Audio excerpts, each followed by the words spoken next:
Hey everybody, and welcome to Endure, the Athlete Story. I am your host, Malin.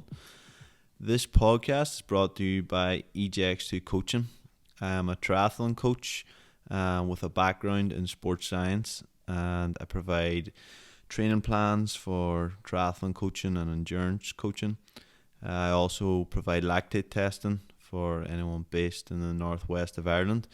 So if you're interested in getting a chat about training plans or any questions you might have about your training, please feel free to get in touch. You can contact me on EJX2 Coaching on Instagram or Facebook. And if you're interested in lactate testing as well, please get in touch. Today's guest on the show is Ronan Mc Laughlin. Ronan's the current Everesting world record holder. In a time of 6 hours, 40 minutes and 54 seconds, Ronan ascended 8,848 vertical metres on a bike, which is the height of Mount Everest. Ronan done this in the iconic climb of Mamore Gap in County Donegal in Ireland.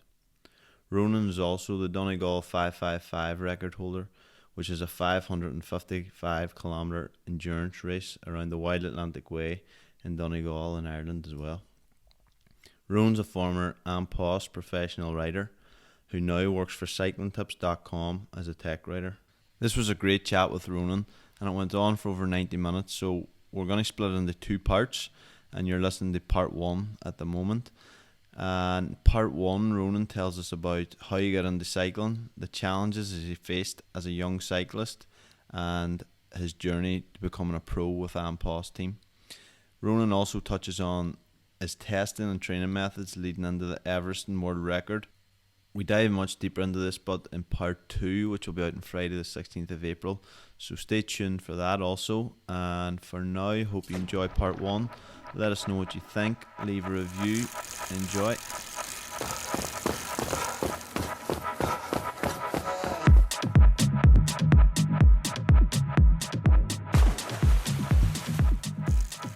So, Ronan Mc Laughlin, welcome to Endure, the Athlete Story. It's a pleasure to have you on, and thank you for your time. Thank you for having me. It's exciting to get chatting here. Yeah. So obviously, well, the elephant in the room here we'll mention first off, Buzz. You're just fresh off. I haven't put on that much weight yet. You're fresh off a new world record for the Everest challenge, which is, for anyone that isn't sure, well, we'll let you tell them for what is the Everest challenge on a bike, Ronan. Yeah, it's basically you can select any road you want in the world.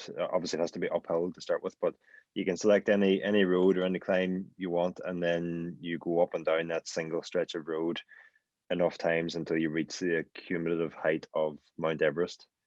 So I chose Mamore Gap, and there's 117 meters of elevation gain for every ascent of Mamore Gap. So I had to do it 76 times to reach the 8,848 meters of Mount Everest. And yeah, just about nearly 3 weeks ago now, I did that 76 laps in 6 hours and 40 minutes and 54 seconds. Which is ridiculous, really, for even the challenge itself, for anyone to sit and think about that. But I think you've mentioned before, is Mamore is nearly a perfect road for it, but it's really tough. It's straight up. For anyone who doesn't know Mamore, you can Google it, or you can see it in the short documentary made about Ronan and his preparations for it. But it's such a tough climb. There's no let up in it.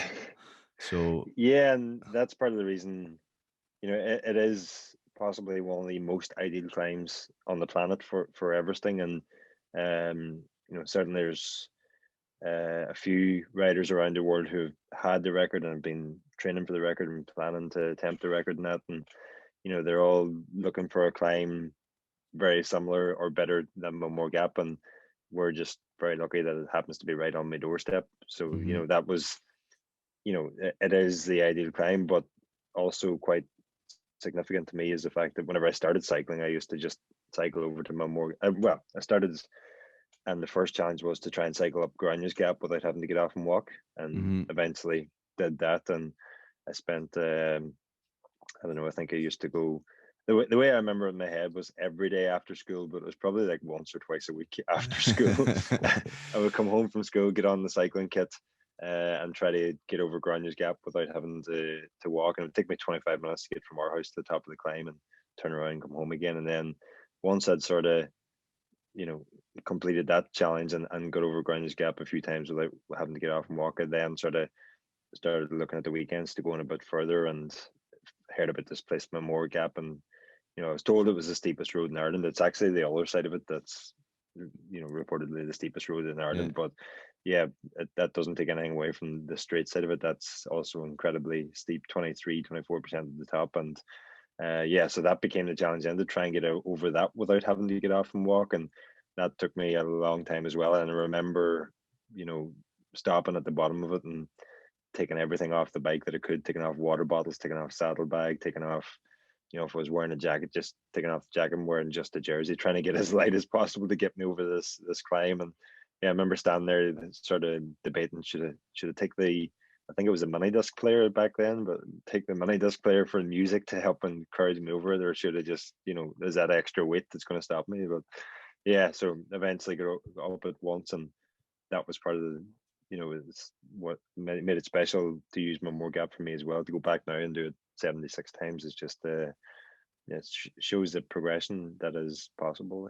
Yeah, nothing's changed then. You're still throwing as much things off your bike and off your kit just to get yourself as light as possible. But it's an amazing climb. It's like a spectacle just to see it, because I remember my first experience of Mamore on a bike was someone you'll know, Aaron Dean. I was out with Aaron, and it was just me and him for whatever reason, just whatever I'd done to deserve just being out on the bike on my own with Aaron. I don't know, but I was just hanging on this wheel the whole way down, went down past Buncrana all flat, and I was just dying. I'm behind him. So he says, we'll go over this climb and more. And I was like, where's that? Just keep going. It's nearly here. It's not far outside Buncrana. So if anyone does know it, then you'll know this. But well, like, you go over the wee bridge after Buncrana, you're riding up and you have a few wee hills there, like a few wee kicks. And I remember saying, like, is this it? This isn't too bad. He was just laughing. He's like, you'll know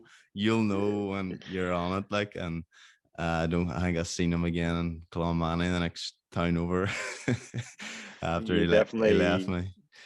that first time where you sort of, that road out from Buncrana is really tough as well. Like Yeah. I've raced out that in the Ross a few times going to do Mamore Gap, and like the bunch gets split to pieces on that road from the town out to the bottom of Mamore, and then there's one part just where you come over the crest of a hill and like the forest sort of clears, Yeah. and you can You see it see in it. front of you, and it's just, yeah, it never gets any less Nah. shocking just how Yeah. steep it is. And I have a great video on my phone actually of Matteo Chigala, a teammate of mine, came up to see Mamore Gap before the Rossing over it the last time in 2017, and he had never seen it before, obviously. So we came over this climb, and I had the video going, just knowing what the reaction would be. And yeah, it's just a complete shock at how steep this road is. Like, It's unbelievable. But we'll touch more on that in a second. But so you're just fresh off doing that, a new world record for Everesting and Mamore Gap. But take us back to where that journey started of getting on a bike, and just like, why cycling, or what was it that you first done? with no real idea how I got into cycling. But I have a few, very early memories of when I started, and it would have been probably 15 or something when I started first getting the notion of road bikes. I was always on, mountain bikes and kids bikes and stuff when I was growing up. Basically half my childhood was spent on two wheels, I think. And that was back when the world was maybe a nicer place, and you could head off as a 10-year-old or whatever, and nobody had to worry about you or whatever, and the only thing that mattered was that you were back by dinner time at 6 o'clock, and you usually spent about 3.5 minutes eating dinner and then straight back out on the bike again. And yeah, for some reason, not for some reason, every summer I worked for my dad, but at the end of one particular summer, for some reason, when he asked me what I wanted for having worked that whole summer for him, I said I wanted a road racing bike. And We had no idea why, but there's a couple of sort of early memories I have that I can sort of piece together and perhaps answers it. But one of them is seeing a time trial out. You'll know it as well, the Bird Road. Yeah. And I think it might have been the triathlon club. It could have been a cycling club, but I don't think it was any cycling clubs having time trials out there at that time. So I just remember seeing one of these racing bikes with the drop handlebars and, as I called it, the big triangle thing out the front of it, and that was clip-on aero bars or something. So Yeah. that was, I remember, we were just driving past on our, out working with my dad and seeing that, and for some reason I just there and then wanted one of them. So that obviously had some sort of influence on me. And then before I got the bike, I remember watching the Tour de France on Eurosport and hearing Sean Kelly commentating and knowing he was Irish, and then figuring out how good he was. Yeah. And happened to find a video about Sean Kelly, and at the same time there's another person who lived in in near enough us who did a lot of cycling as well, and never into road bikes or anything, but just sort of suggested that you should try cycling a bit. And I think just all these things together sort of landed me on a bike, and not really knowing much, just knowing that you pedal as hard as you can, and if you can get to the top of Grounds Gap without walking, then you're doing all right. And Yeah. that was sort of the start of it, like just snowballs from there. And then were you in a club, or did you have your eye on racing straight away, or what was that? Well, that would have been 2002. I think it would have been September 2002, maybe when I finally got the bike, and that was a big day. We went to Dublin to get. Don't know why we had to go to Dublin. There's plenty of bike shops locally, but we just didn't know about them at the time. So Yeah. went to Dublin, had to get. I thought it was Lance Armstrong's bike, but it turns out it was the most entry level Trek that there was at the time, Trek 1000. The aluminium or whatever. The US Postal Team would have been on carbon bikes, but that was the height of Armstrong's era, and Yeah. that was all I seen on TV. So I was obviously influenced by that as well, and wanted the US Postal colored bike, and went to Dublin, got that, and sort of didn't really do much with it to start with. It kind of was coming into winter, and I got caught out badly in a few winter showers and stuff, and that sort of put me off until the spring turned again. And I think then just around springtime I heard about a charity cycle from Mizen Head to Malin Head for the Foyle Hospice, and that was sort of when I heard about that. I just then thought, well, that's obviously what I need to do. No idea why, but just seemed like a pretty good idea. So I ended up doing that and met quite a few local cyclists on that, who then only a matter of months after that same sort of group went on to form Foyle Cycling Club, or people within that group went on to form Foyle Cycling Club. And that sort of, it was sort of very lucky for me that the club came along at the same sort of time as I was just getting into cycling, and that group a good few of that group who had done the Mizen to Malin, who I sort of got to know and learned a lot from on the bikes. They were then meeting every Saturday and Sunday to go out and do 3 or 4 or 5 hours, and fell in with them. And back then we were sort of, if we got 8 or 10 riders out on a Sunday morning, we thought that was a huge group. And the club's gone on 18 or 19 years down the line now, and in normal times you would have had maybe 3 or 4 groups of 20 meetings. So the club's grown massively in that period, but that was just the very beginning of it, and certainly helped me a lot in getting into cycling and learning the ropes of riding in a bunch, and how to eat and drink on the bike, and how to plan a route, and this, that, and the other. Just all the stuff that you sort of do without thinking about now, but is the basics of cycling that is so important. So from there then I sort of, again, another Aaron Dean's name come up again. Aaron was working in the local bike shop, and it was time for an upgrade in the bike for me. And met Aaron and started training with him, and spent I think he got lucky enough if he only had to spend 1 day on his wheel. I had to spend months on end on his back wheel.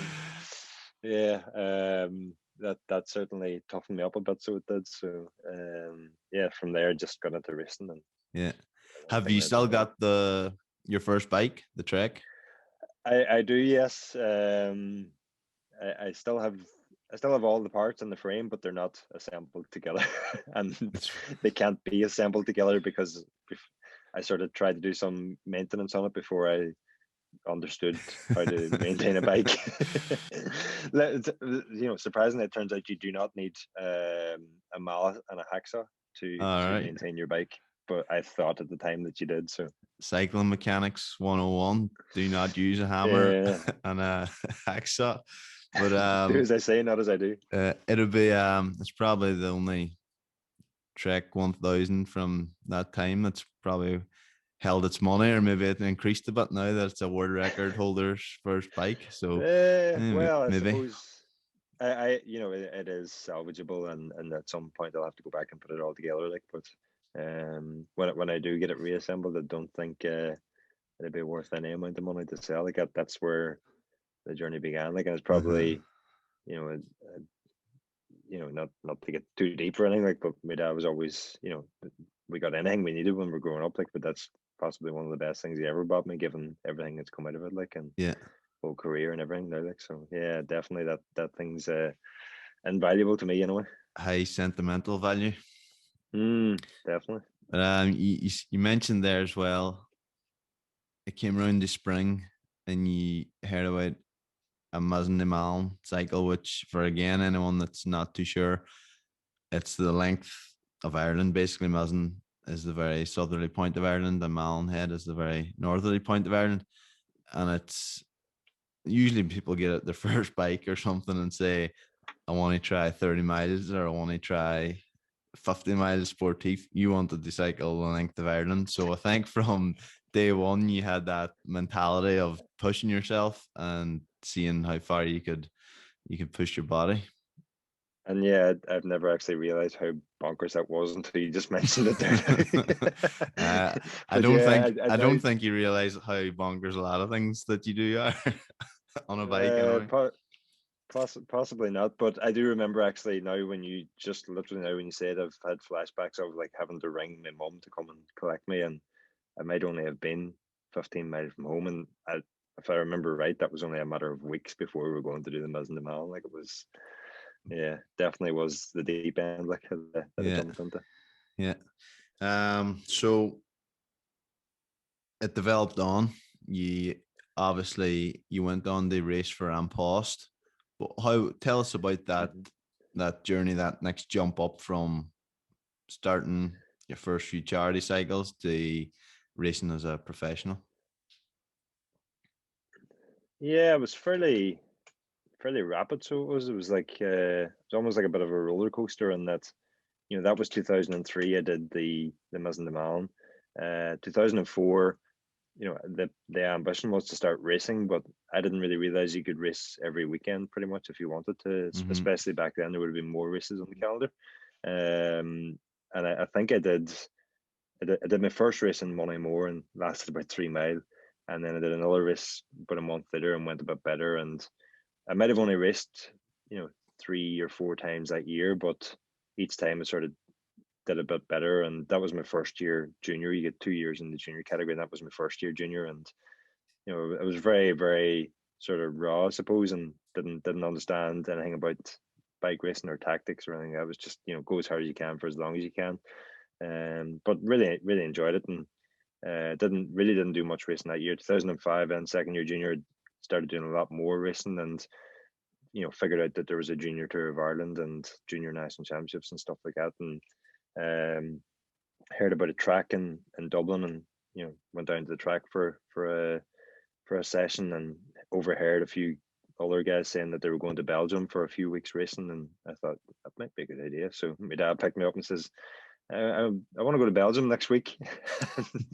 As bonkers as that was, like as far as I remember, he was all up for it. Yeah, and yeah, went to Belgium for 4 weeks to start with, I think, and there was a house in Belgium that Irish riders could go to, and I Mm-hmm. think at the time there was like 30 or 35 of us in this a single house, like, and that was a learning experience. But that was sort of the first time I met Kurt Bogarts and Sean Kelly, who both ran the Ampost team, and got to know them and Kurt sort of coached me for a while, and then I came home, did the junior tour of Ireland. That went well. Went back to Belgium and stayed for another 6 weeks or so, and that went well. And sort of headed home for the winter, with the ambition of training well for the next year when it'd be first year under 23.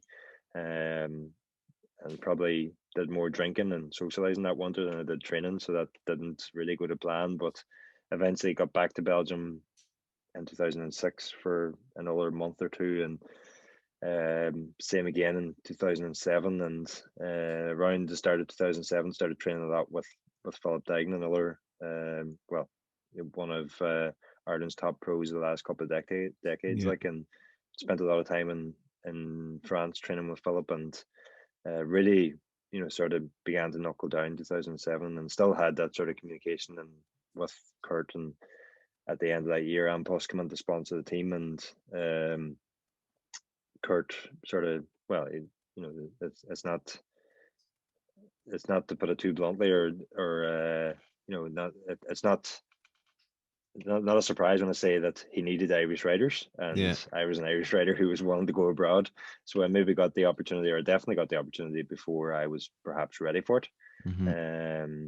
And that's what I mean. It was a bit of a roller coaster in that I was having all these ups and downs where I would have a few good races, and then I would, I was in LYIT at the same time and wasn't really fully focused, but sort of thought I was, and taking a month off and then taking a month seriously. And it was really 2007 before I really knuckled down and sort of made it 3 or 4 months in a row in Belgium, racing consistently and never really getting great results, but just always sort of gradually improving and learning the ropes. And then the chance came around that the team was looking for Irish riders, and I'd sort of put myself in the position that if that when that opportunity came up, I took it. And I ended up spending 6 years in, from 2008 to the end of 2013, with the Ampos team and racing all around Europe. And that was I sort of that was sort of then when I realized the importance of training well and eating well and living well, and consistency.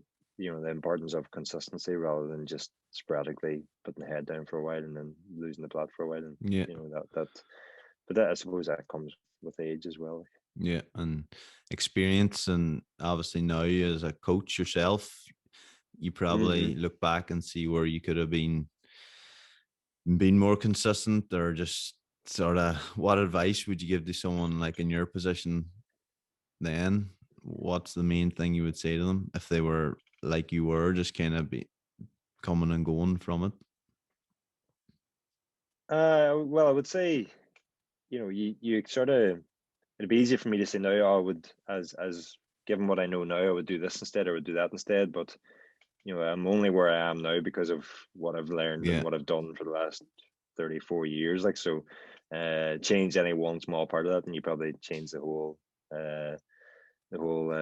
recipe or whatever. It changes the whole outcome. So definitely wouldn't change things. But if I was to give any advice, I would probably just say, don't be afraid to ask questions, and there's no such thing as a stupid question. It's especially in sport like cycling or triathlon, we're not born. The big thing that I sort of realized is that nobody is born, or nobody is expected to understand bike racing tactics or the intricacies of training properly for bike racing. It's not a natural thing like breathing or eating or sleeping. You have to learn those things, and the only way to learn them is to, first of all, put yourself in a position to have the experience, and also to ask questions of people who are experienced. And I was probably always too afraid to sort of.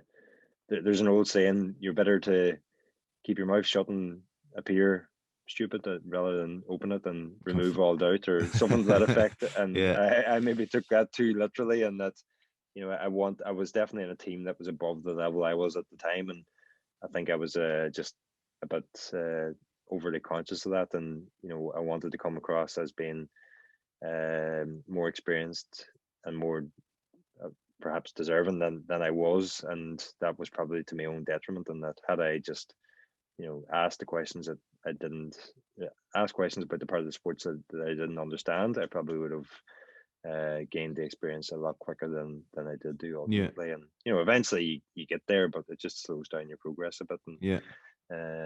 yeah, that was and it's not that yeah, at the time you always have to do what you feel is right. So you might ask a question, get an answer, and still do your own thing. Yeah. That I think that's perfectly fine. But Yeah. just asking the questions is the big part. Like, Yeah. And how did that feel when you're out there as a young athlete in Belgium and France? And because maybe at first off, you say you're going to race in Belgium, you're going to race in France, or train and race in France and Belgium. Like, it seems glamorous and it seems like the professional life that of an athlete, that it's sunshine and massages. And but as a cyclist, what's the reality of that? As a young athlete, as you say, 30 people in a house, that's not sound too glamorous, nah, and stuff like 30 how. people in a house and 3 bunk beds in one room, and their mattress lying somewhere else. Yeah, it's definitely not glamorous, and especially springtime in Belgium. You don't have the sunshine and stuff like so. Mm, It's but that I don't think I don't think anybody, by the time you get to the point where you're ready to move abroad and try international racing, I think that sort of most people are aware that it's not all bells and whistles. It's not as glamorous as it seems, first of all, and yeah. especially at the lower categories, it's all about sort of fighting through, and everybody in those lower category races is looking to move up, so it's very, very cutthroat, like, and you sort of have to be, rather than being at your best for a couple of races per year, you have to almost be good all the time. Mm, And that takes a level of fitness as well. It just takes a bit of time to develop. And we see, I think it's probably more difficult nowadays for young riders trying to make it abroad, and that it's very easy to look at the likes of Pogacar and Evenepoel and all these other young riders who are world beaters already, and they're still teenagers, yeah. and think that that everybody has to be like that. But they really are phenomenal athletes, and just they're so much different than the norm. They're You can't even put it into words. Like, it's still the normal path is you go to junior, and then you go to on the 23, and you progress through on the 23, and you become a pro, and then you take a couple of years to progress into being a pro, and by the time you get to your mid to late 20s, that's when you're at your best. Yeah. And for young athletes to be looking and going, like, Remco Evenepoel is European time trial champion at 19. I need to be doing the same. Yeah. It's not realistic. They really are just I don't, I'm lost for the right word to explain them. Like, it's Yeah. incredible what they can do, but it shouldn't be the new normal, or it shouldn't be the Yeah. new benchmark that everybody judges themselves against. Yeah. Because I think you have that across a lot of different endurance sports, like in triathlon and even running, like Jacob Ingebrigtsen. I'm not sure if you're familiar with him, but same thing. It's like he's got records and European champion. And he's like just turned 20, and he's been doing it since he's 16, competing at senior level. And it's just ridiculous. And there's no one else doing it at his age at that level. But for people to look at and say, like, feel down about themselves as a young athlete, to say, oh, he's 17 and he's doing this and I'm only doing this. Whereas, like, I think you should, what I'm trying to say is you should draw inspiration from that, like, and they push you on rather than feel demotivated and feel like it's time to give up just because you're not there yet. Like, they are once in a lifetime or every once in a while Mm. athletes that come along at that age and just have it, whether it's, well, I argue as well, if there's actually they have a series called Team Ingebrigtsen, because there's three brothers and they're all top level runners from Norway, and the dad coaches them, and he's great crack. He's like really kind of strict but fair and like loving, and still that like family environment. But there's early footage of them out before school at 6 in the morning when they're like 8 and 9 and 10, and they're out roller skiing, no, like the cross country ski training in this car park. Uh, So is it a case of like, it's could be a chance of like good VO2 max and good genes and that sort of thing, but when he's 20, he's had been training like full time since he's been 10. So maybe it's that side of things as well, where you just don't see the background of them things. And it could be the same with the young athletes in cycling. They've just been doing it for so long and just so good, mixed with that bit of luck of genes and genetics. Yeah, the one thing that's, regardless of what age you reach your peak, I think everybody will tell you the hardest thing is not. I don't know personally, but I've heard plenty of people say that it's not, the hardest part isn't getting to the top or getting to be the best in the world. It's staying there. Yeah. And if you look at top level athletes, most of them have a short career span at the very Yeah. top of their sport. And there's nothing to say, as impressive as Pogacar and these riders are nowadays, we don't know yet. Are they going to maintain that sort of Mm-hmm. level for 15 years, or are they going to maintain that level for 3 or 4 years? And Yeah. yes, they came to the sport at such a young age, but are they already at their peak? We don't know. And that again comes back to every individual is exactly that, an individual, and Yeah. we're all different. We progress at different rates, we learn at different rates, we improve at different rates. And it's just, Yeah. it's taken me, I would probably argue I'm probably a better athlete now than I was when I was full time, but it's taken me 15 years to get to the level that I'm at now. And I'm reluctant to say I'm better now, because I'm training at different levels. I'm juggling a job and family and all that as well. So um, I think what I actually mean by that is, if I was full time with only focusing on sport again, I would probably be at a higher level now. The level Yeah. that I'm at, with the commitments that I have, and the everything else that I have, sort of suggests to me that I'm probably, there's no way of quantifying it, like, but probably a better athlete now. Mm-hmm. Um, but I was probably, if you look at the raw numbers, I was probably better back 10 years ago. But just you find ways to use your numbers more efficiently, or more wisely, or you just direct yourselves at yourself at something that you can perform better at. Like, and there's no doubt I couldn't have done an Everesting in 6 hours and 40 minutes 10 years ago, when I was at my best in international bike racing. Mm-hmm. But at the same time, there's no doubt I could race a bike as well internationally now as I could back then. So it's it's Comeback. yeah, no, definitely, that's what I'm trying to say. I'm saying I can't come. I could don't be taking an Everesting as a suggestion that I could go back and race for the likes of Post again. Like, I think those days are long gone. Yeah, as you say, it's using your numbers, the what suits you, or your advantage, or what you have time for now in terms of balancing work and Mm. family and that stuff. I And think go ahead. I was just going to say, I think the big difference in, if we're talking numbers, we're probably talking about power meters and wattages and all that. Like, and I think the big difference is, whereas before, and 10 years ago, or 15 years ago, even when I first started getting in the power, I was just, the only focus was on the absolute number, like how high can you get a 20-minute test, or how high can you get your threshold, Mm-hmm. or it's just the absolute was the only thing that mattered. Whereas now, I there's no focus at all, or very little focus on the absolute. It's more about the composition of that number. And the trying to go out and get peak powers every day is just unrealistic. And Mm-hmm. it's more about just what your fitness is made up of, rather than just what the number suggests. Yeah, For me, anyway. yeah. Well, that we've touched on that, we may as well get into it a bit, because we done a bit of testing for a few years now. Like, I've helped you out with lactate testing and stuff, and like your Mm-hmm. numbers are, in terms of lactate and power, your numbers, even the first time I tested you, I don't know how many years ago, 5 or 6 years ago, but like, you're extremely good. And I was like really excited when because, with all respect to everyone else that I've tested, this is what it was supposed to be. This is the ones that, like, the professors were talking about, that the lactate stays low for ages and the power keeps going up.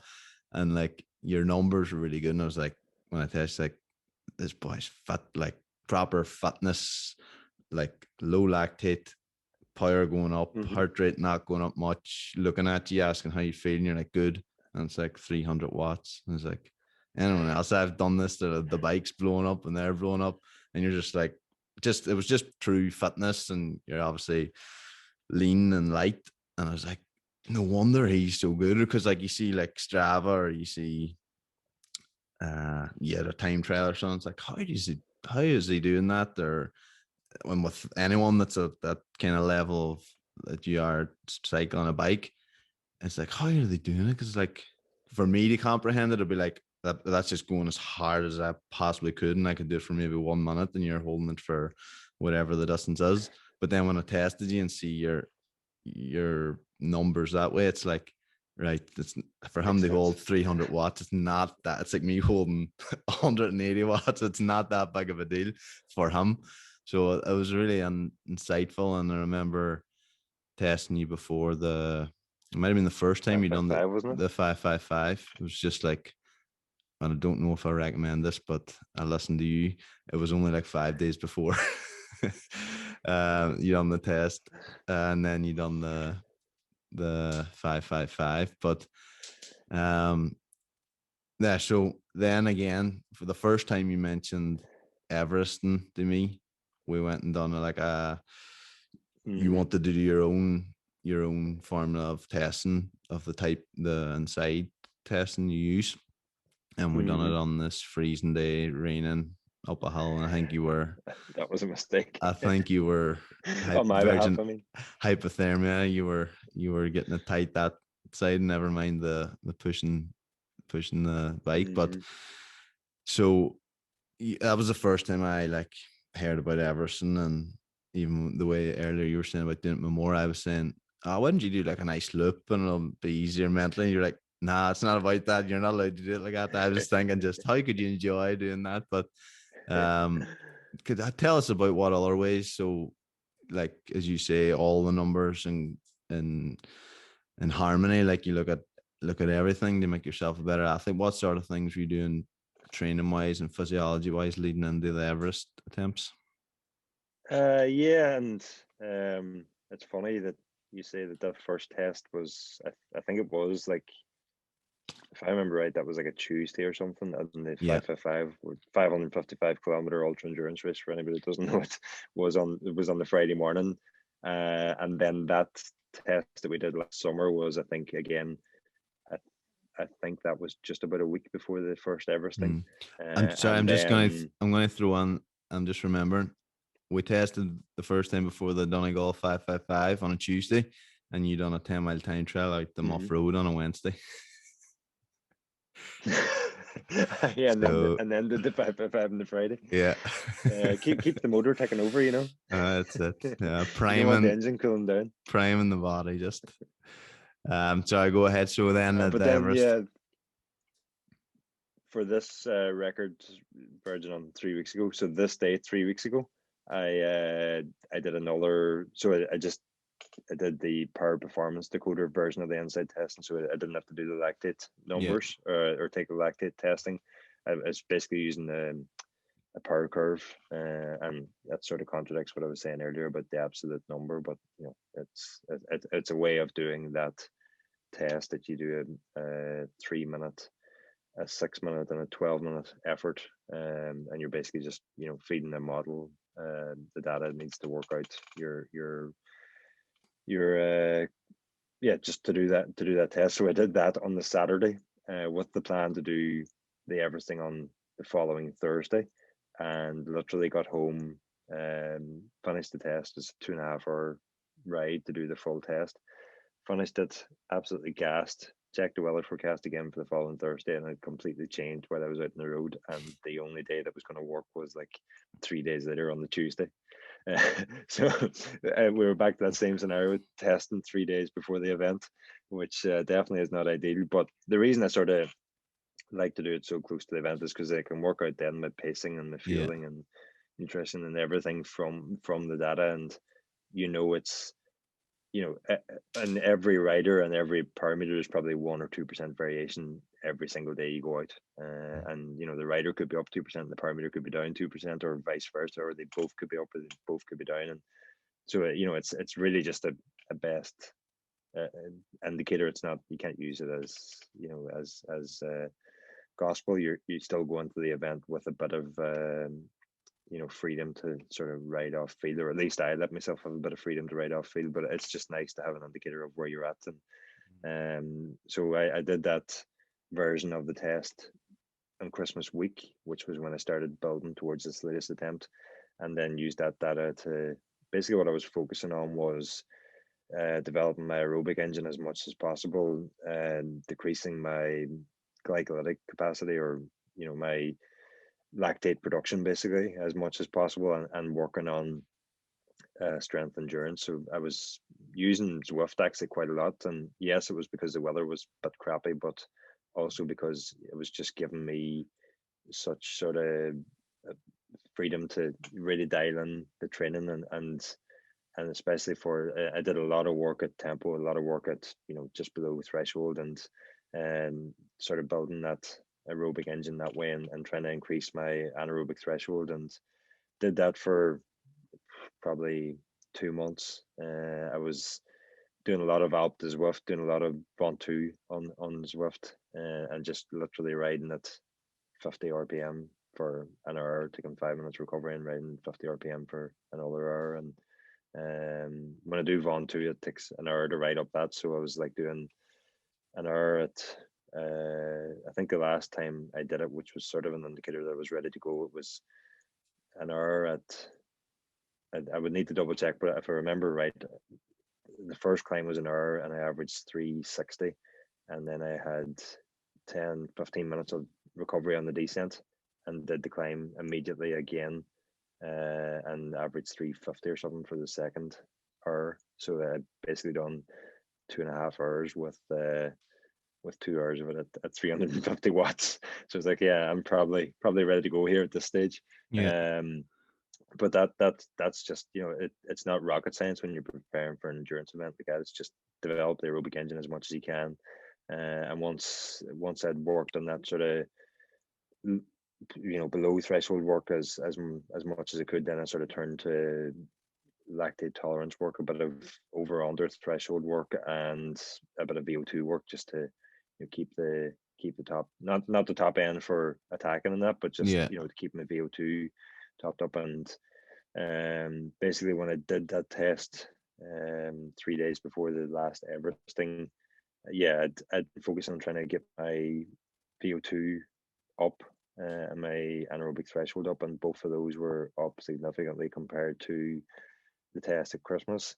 I was focusing on getting my VLA max, or glycolytic capacity, down, and that was, it's very difficult to change that. Like, but I went from 0.59 or something like that to 0.54, which I was delighted with. It sounds like a very small change, but I was delighted to get that even. And yeah, it just seemed like everything was primed and ready to go at that point.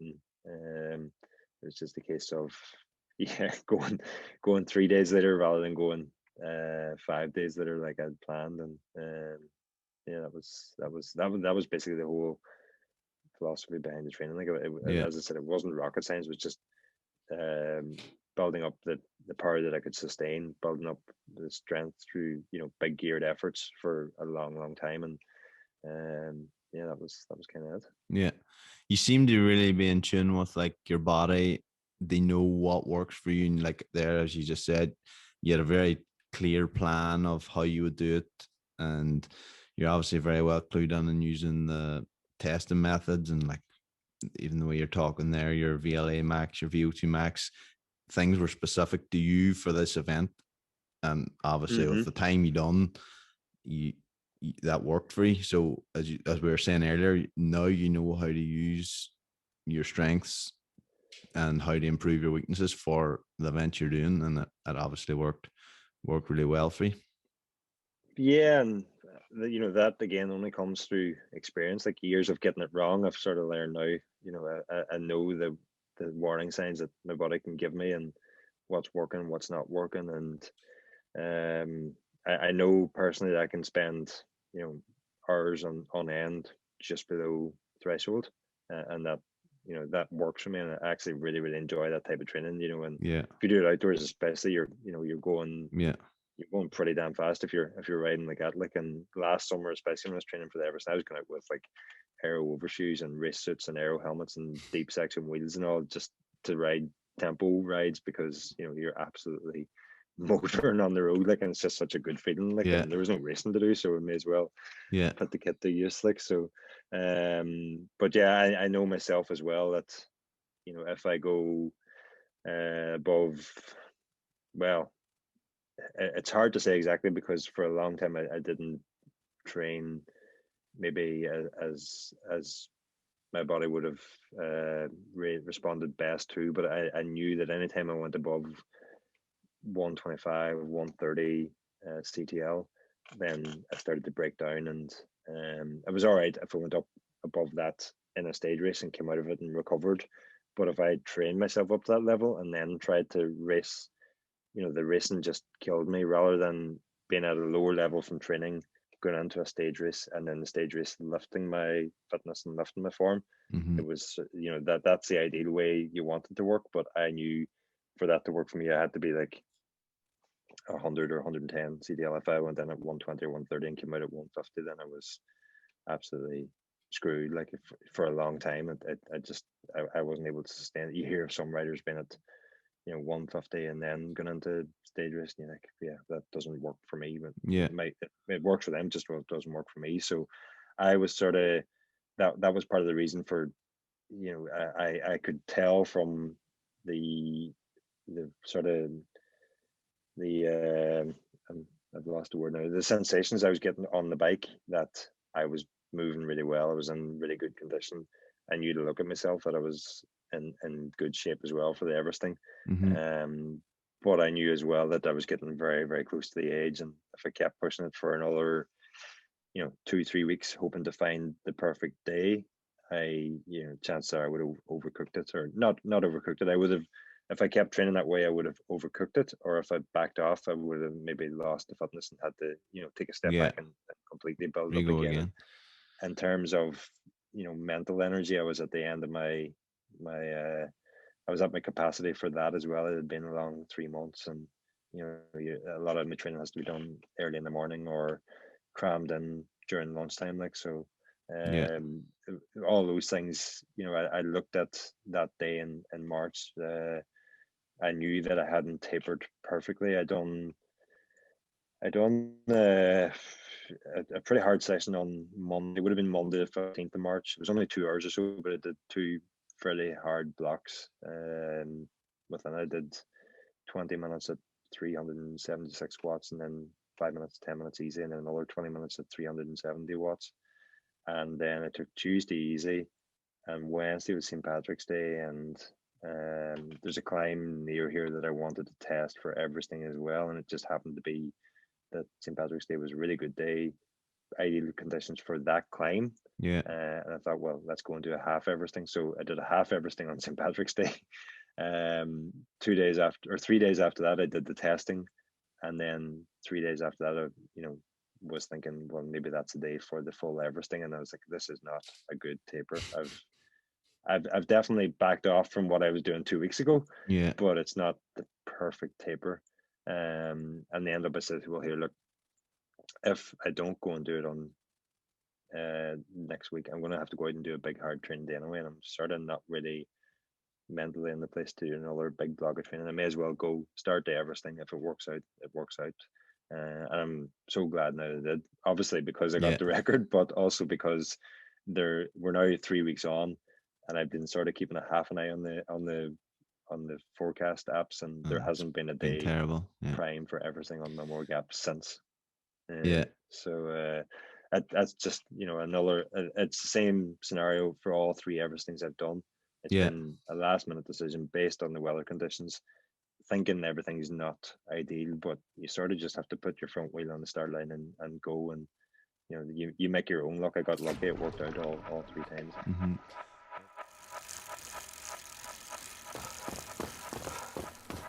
So, show's over. Thanks everybody for listening. Hope you enjoyed part 1 with Ronan Mc Laughlin. Remember, part 2 will be out on Friday the 16th of April.